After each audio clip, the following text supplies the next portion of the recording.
This 2004 comedy teen movie takes place in the suburbs of Illinois, where 16-year-old Katie Heron and her family take residence after living in Africa for a majority of Katie's life. After moving, Katie gets to experience public school after being homeschooled. Katie quickly gets a primer on the laws and social divide and popularity in tightly knit cliques of high school. After the first few days of school, Katie gets accepted into the elite group, the Plastics, and in an attempt to sabotage them, she ends up falling into their trap, quickly realizing how they earned their shallow nickname. Regina George, described as the human form of evil, takes the role of the leader in the high school posse, the Plastics. Regina is described as intelligent, manipulative, and capable of doing everything in her power to get what she wants. Regina believes that when it comes to leadership, she fits in the great person theory, as she believes she possesses certain traits that suit her for life at the top. Regina leads in an autocratic form, as it is typically her way or the highway.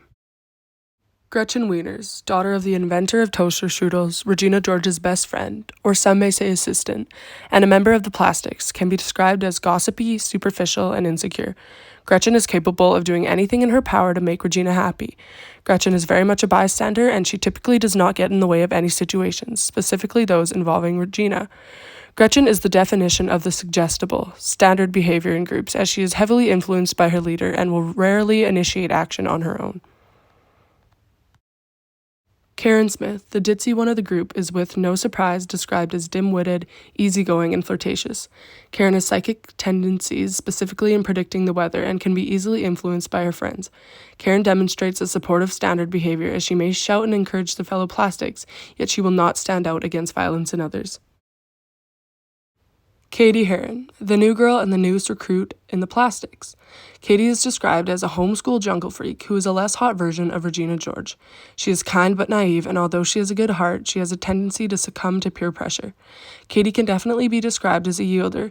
She is easily persuaded into something if the Plastics are doing it, or Aaron Samuels, because she cannot stand to be left out. She sees an action as right when others are engaged. Now, as a whole, this group would be described as teen royalty, and if North Shore was Us Weekly, they would always be on the cover. The Plastics are a manipulative, self-absorbed clique that reigns over North Shore High. They take pride in their cruelty, and when in authority, they can be described as a fad and a craze. Although their status may not be long-lived, fellow classmates and peers can be seen obsessing over them. Societal influence can be described as intentional or unintentional efforts to change another person's beliefs or perspective.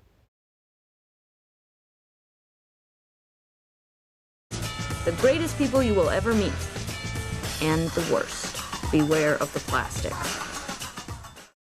In the movie, Janice Ian, Katie's mentor, makes it very obvious the hatred that she has for Regina George and the Plastics. Throughout the movie, Janice makes a strong effort in ensuring that Katie follows her lead and hates the Plastic just as much, if not more, than she does. Janice even goes as far as making Katie sabotage them by doing things such as giving her foot cream for her face, cutting holes in her shirt, and feeding Regina weight gain bars while she was trying to lose weight. This is an example of societal influence, as Janice is intentionally influencing Katie's beliefs and attitude and behavior towards the Plastics just for her own benefit. The contagion theory is the assumption that people in a crowd act irrationally and emotionally under the crowd's influence in order to fit in.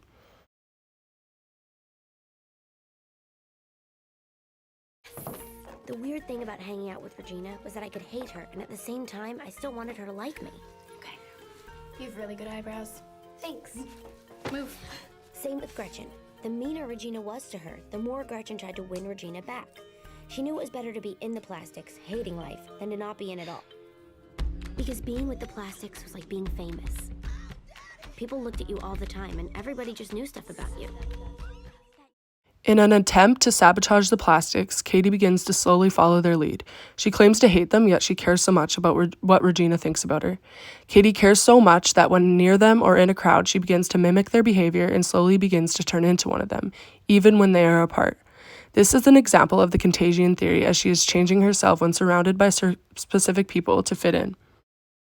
Conflict resolution is a way in which two or more people find a peaceful solution to a previous disagreement. To all the people whose feelings that got hurt by the burn book, I'm really sorry. You know, I've never been to one of these things before, and when I think about how many people wanted this, and how many people cried over it and stuff, I mean, I think everybody looks like royalty tonight. Look at Jessica Lopez. That dress is amazing. And Emma Gerber, I mean, that hairdo must have taken hours, and you look really pretty. So, why is everybody stressing over this thing? I mean, it's just plastic. It's really just... Share it. A piece for Gretchen Wieners, a partial spring fling queen. A piece for Janice Ian. Seriously, most people just take the crown and go. And a piece for Regina George. She fractured her spine and she still looks like a rock star. Thank you. And some for everybody else.